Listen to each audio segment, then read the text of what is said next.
आपके कितने मित्र हैं? कम से कम 10 मित्रों का नाम आप अभी याद कर सकते हैं? यदि आप कर सकते हैं तो बहुत बढ़िया।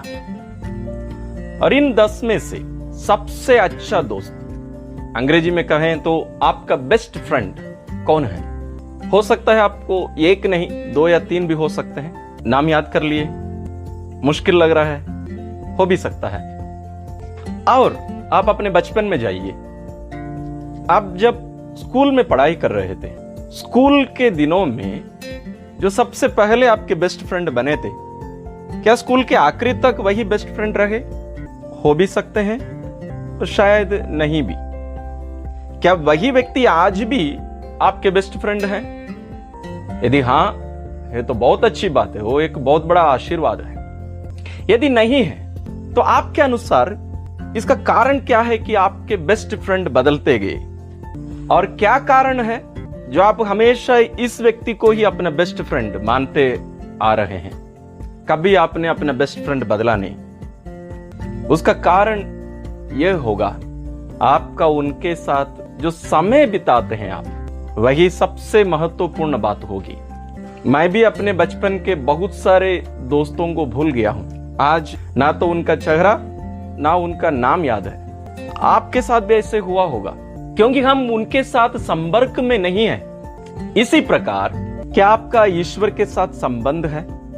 और उस संबंध को आप कैसे बनाए रखते हैं? तो आज हम प्रार्थना के बारे में मनन कर रहे हैं। प्रार्थना क्या है?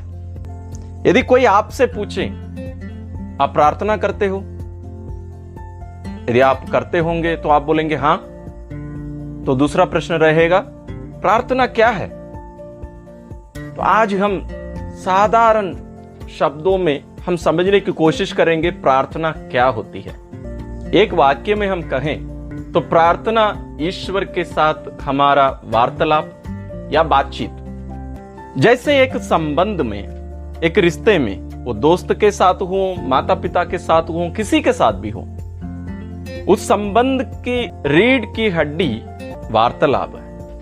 आप वार्तालाप को, बातचीत को एक रिश्ते से हटा दीजिए, वो रिश्ता अपने आप मर जाएगा।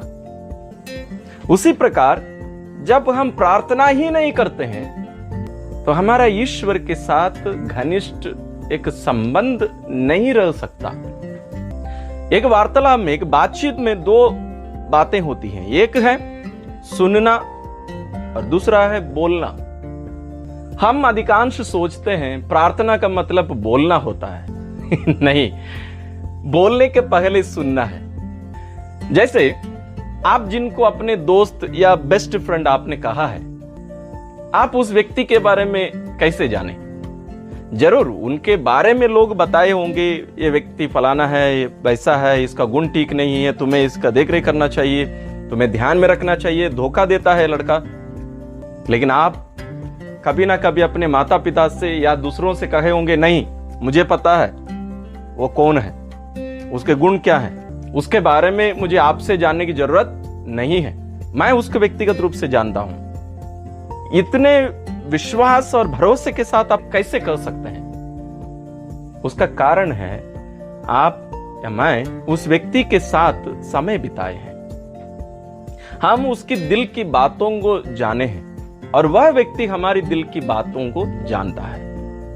और एक बात मैं आपसे कहना चाहूंगा, वो यह है, मनोवैज्ञानिक लोग ये कहते हैं एक वार्तालाप में 30% शब्द काम करता है और बचे हुए 70% बिना शब्दों का ही वार्तालाप हो जाता है। जैसे हमारे हाव भाव, हमारे मुस्कान और हमारे बोलने की जो ध्वनि, जो ऊंची और नीची आवाज में जैसे हम बोलते हैं, ये सब बातें हमारी बात को सामने वाले व्यक्ति पर प्रकट करता है। उसी प्रकार ईश्वर के साथ हमारा संबंध, जैसे मैंने कहा, ये वार्तालाप या बातचीत, ईश्वर के साथ हम जो समय बिताते हैं, यही हमारा और ईश्वर के साथ रिश्ते की रीढ़ की हड्डी है और इसका नाम है प्रार्थना।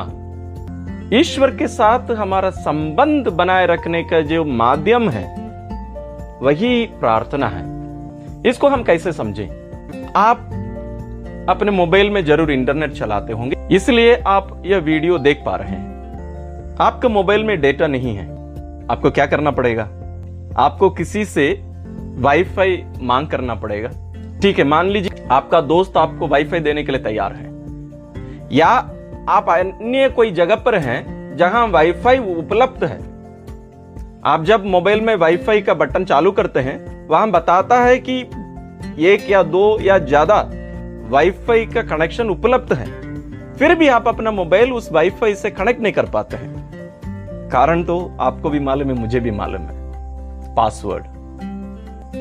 सामने वाले जो वाईफाई में नेट का डेटा, जो अनलिमिटेड डेटा है, असीमित डेटा है वहां, लेकिन उसका लाभ हम नहीं उठा पाते हैं। क्यों? हमारा मोबाइल उस वाईफाई के साथ कनेक्टेड नहीं है, जुड़ा नहीं है। उसको जोड़ने के लिए हमें एक पासवर्ड की जरूरत है। वो कौन निर्धारित करता है? जिसका वो वाईफाई है। उसी प्रकार ये जो वाईफाई हमारे ईश्वर के साथ संबंध का निर्धारण हम नहीं करते हैं, वो ईश्वर कर चुके हैं, और उसके लिए एक पासवर्ड भी तैयार कर लिए, और वो पासवर्ड है प्रार्थना। प्रार्थना क्या होती है, इसके लिए एक छोटी सी उदाहरण मैं आपके सामने प्रस्तुत करूंगा, उसके साथ हम समाप्त करेंगे। फ्रांस देश में आस नामक एक पल्ली था, एक चर्च। वहां का जो फादर थे संत जॉन मेरी वियानी, वो हर दिन चर्च में बैठ के प्रार्थना किया करते थे। और हर दिन वहां एक बुजुर्ग व्यक्ति प्रार्थना करने के लिए आया करते थे। वो वहां जाके चर्च में खड़े हो जाते थे, कुछ समय खड़े रहते और 2-3 मिनट के बाद में चले जाते थे। ये उस बुजुर्ग व्यक्ति की आदत हो गई थी। हर दिन फादर उस व्यक्ति को देखा करते थे। तो फादर के मन में एक आशा उत्पन्न हुई कि जानना है कि वो व्यक्ति इधर आके क्या करता है। तो सबसे सही व्यक्ति कौन होगा कि उन्हें बताए हैं कि वो व्यक्ति क्या करता है? जरूर वो बुजुर्ग व्यक्ति। तो एक दिन जब वो बुजुर्ग व्यक्ति प्रार्थना करके चर्च से बाहर निकलते हैं, फादर जॉन दौड़कर उस व्यक्ति के पास जाते हैं और जाकर पूछते हैं, आप चर्च में जाके क्या करते हैं? और जरूर उन्होंने कहा, मैं प्रार्थना करता हूं फादर जी। और फादर का दूसरा प्रश्न यह था, आप कैसे प्रार्थना करते हैं? और उन्होंने कहा, मैं यीशु को देखता हूं, यीशु मुझे देखते हैं, हम दोनों एक दूसरे को देखते हैं, और वे भी एक शब्द भी नहीं बोलते, मैं भी एक शब्द भी नहीं बोलता हूं। वो मुस्कुराते हैं, मैं भी मुस्कुराता हूं, और मैं अपने काम के लिए चला जाता हूं। प्रार्थना यही है। प्रार्थना में शब्द का होना अनिवार्य नहीं है, लेकिन प्रार्थना हमें ईश्वर के साथ जोड़ना चाहिए। जैसे पासवर्ड हमारे मोबाइल को एक वाईफाई के साथ जोड़ता है, जैसे एक पंगा को वायर स्विच बोर्ड के साथ जोड़ता है, क्या आपकी प्रार्थना आपको ईश्वर के साथ जोड़ती है? यदि नहीं है, शायद वो प्रार्थना नहीं है।